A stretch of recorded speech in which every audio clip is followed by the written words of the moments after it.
Justice Aminuddin वफाकी आईनी अदालत के पहले चीफ जस्टिस बन गए। सदर मुमलिकत आसिफ अली जरदारी ने हल्फ लिया। तकरीब हल्फ बर्दारी में वज़ीर आज़म शहबाज शरीफ, फील्ड मार्शल सैयद आसिम मुनीर और मुसल्लह अफवाज के सरबराहान शरीक हुए। Justice Hasan Azhar Rizvi, justice Amir Farooq, justice Baqar Najafi भी आईनी अदालत का हिस्सा। आईनी अदालत के चीफ जस्टिस ने हल्फ लिया। इस्लामाबाद के 5 जजेस ने तकरीब हल्फ बर्दारी में शिरकत न की।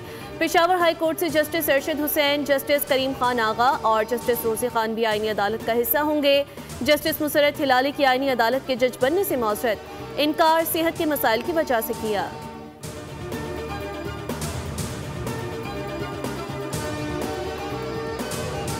केपी हुकूमत सियासी सरगर्मियों के लिए सरकारी वसाइल का इस्तेमाल ना करे। पेशावर हाई कोर्ट का बड़ा हुक्म। अदालत का 4 सफ़ात पर मुश्तमिल तहरीरी फैसला जारी। वाज़ेह किया कि सरकारी वसाइल सिर्फ अवामी खिदमत के लिए हैं, किसी भी सियासी सरगर्मी के लिए नहीं। सरकारी अमले को भी तंबी।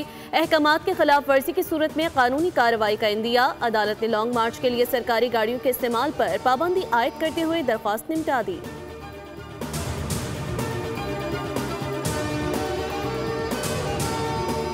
और रावलपिंडी में पाकिस्तान और श्रीलंका के दरमियान दूसरे वनडे में टाकरा। मेहमान टीम का शाहीनों को जीत के लिए 289 रन का हदफ के ताक़ुब में कौमी टीम की बैटिंग जारी। श्रीलंका के जानेट लियांगे ने 54, कॉमेडियन मेंडिस ने 44 रन बनाए।